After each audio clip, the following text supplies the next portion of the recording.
Hello guys, welcome back to the channel commerce की दुनिया। साथियों, आज के इस वीडियो में मैं आपके लिए लाया हूं एक और another topic related to your business economics.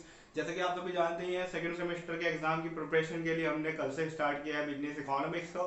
तो आज की इस वीडियो में आपको बताने वाला हूँ एक छोटा सा टॉपिक, और इस टॉपिक को आप रिलेट करेंगे कल की वीडियो के साथ, क्योंकि इस वीडियो को आप कल से अगर रिलेट करते हैं तो आपको कल का टॉपिक और आज का टॉपिक बड़े आराम से समझ में आ जाएगा। कल हमने बात करी थी बिजनेस इकोनॉमिक्स का मीनिंग एंड कुछ डेफिनेशंस।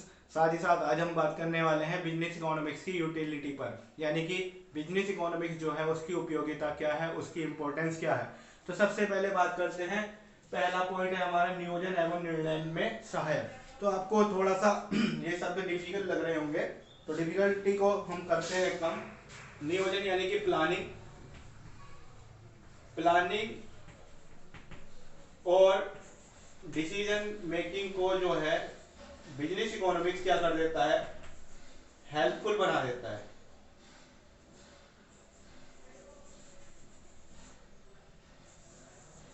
ठीक है, helpful in planning and decision making. ठीक है साथियों, अभी कैसे बनाता है आपको बताता हूं।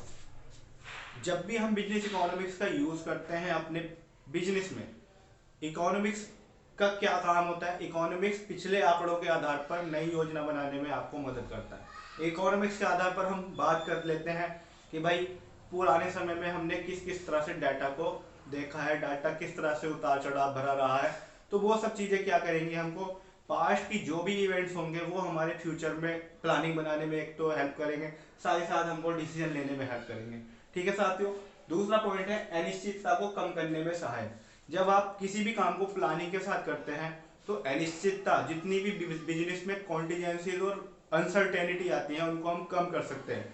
ऐसा तो हम नहीं कह सकते कि पूरी तरह से आप खत्म कर देंगे, लेकिन अनसर्टेनिटी को क्या करा जाएगा, कम किया जाएगा, रिड्यूस किया जाएगा। तो reducing of uncertainty.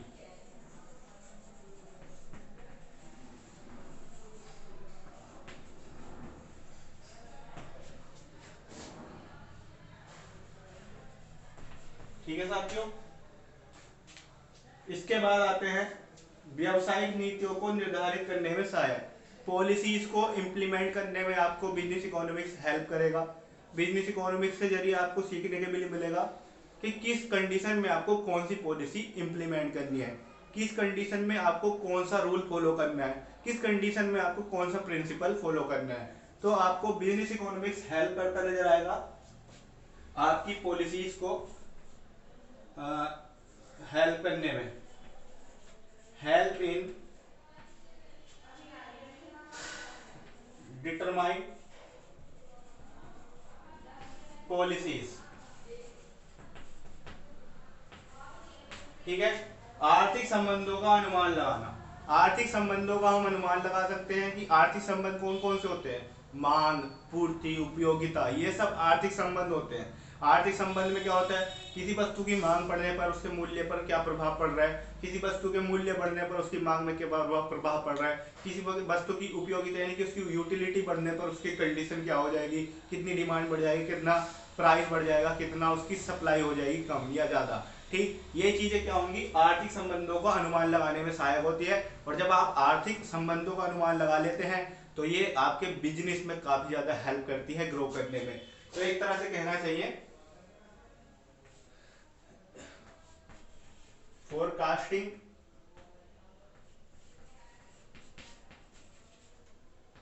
Economic relationship.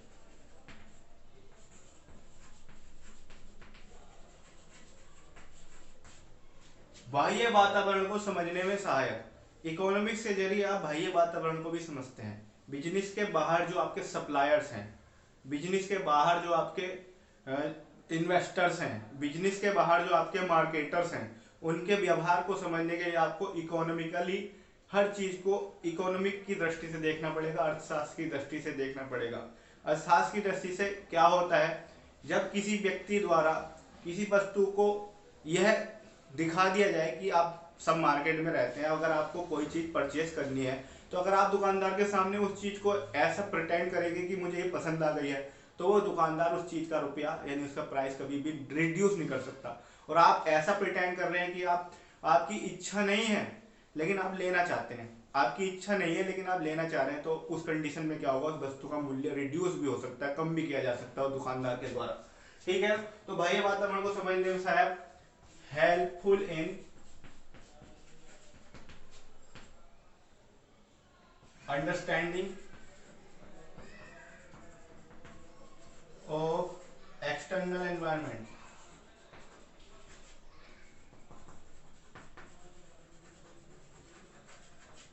अगला है सिद्धांत एवं व्यवहार के मध्य समन्वय स्थापित करने में सहायक। भाई साहब ये सबसे इंपॉर्टेंट इसका महत्व है।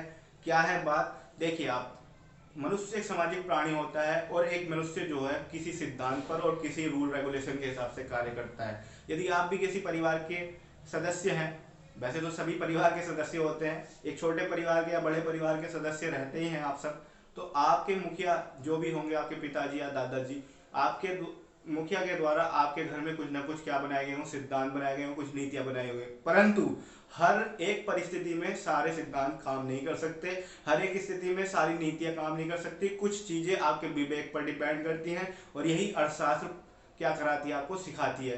क्यों? क्योंकि आप अगर ये सोच रहे हैं कि इकोनॉमिक्स की दृष्टि से आपको बरसात के समय में ऐसी वस्तुओं का संग्रहण कर लेना है जो आपको मार्केट में अगर आप अवेलेबल करते हैं उनको, तो बरसात के समय के कारण वो बिक नहीं पाएंगी, तो आप उनको क्या कर लीजिए, स्टोर करके रख लीजिए। तो ये आपने डिसाइड तो कर लिया, अच्छी बात है, लेकिन बरसात के महीनों को आप क्या है आज के समय में फोरकास्ट नहीं कर सकते। आप समझ सकते हो क्या कंडीशन आज के समय की है, वेदर का फोरकास्टिंग करना काफी कठिन हो जाता है आज के समय में। आज के समय में ऐसा होता है कि जो बरसात का मौसम था वो बिना बारिश के निकल गया और जो बिना बरसात का मौसम था वो बारिश से निकल रहा है, ऐसा हो जाता है। तो हर जगह पर एक जैसा रूल फॉलो नहीं हो सकता, हर जगह पर एक जैसा प्रिंसिपल फॉलो नहीं हो सकता। तो कोऑर्डिनेशन इन, आपको अपने हिसाब से काम करना पड़ेगा। Coordination in principles and coordination between principles and behaviour.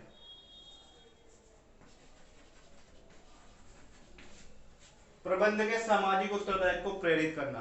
भाई देखो, मैनेजमेंट का जो है एक समाज के प्रति भी उत्तरदायी होता है। मैनेजमेंट केवल अपने व्यवसाय को लाभ कमाने के लिए ही नहीं किया जाता है। मैनेजमेंट कभी नहीं, मोस्टली क्या है, ये समाज के प्रति उत्तरदायित्व का तो हमेशा पॉइंट हमें दिमाग में रखना ही चाहिए।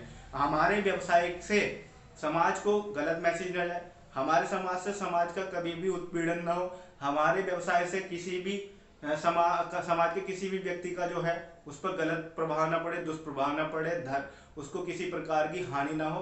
तो ऐसी कंडीशन को ध्यान में रखते हुए हमें क्या करना है, इकोनॉमिक्स का जो है सहारा लेना है। और इकोनॉमिक्स इसमें बहुत अच्छा रोल प्ले करता है, क्योंकि इकोनॉमिक्स समाज की दृष्टि से भी बहुत अच्छी चीजें हमें बतलाता है, सिखाता है। तो ये था ओवरऑल व्यावसायिक अर्थशास्त्र की उपयोगिता या फिर यूटिलिटी, आप समझ सकते हैं। यूटिलिटी यानी कि उपयोगिता या फिर इंपॉर्टेंस।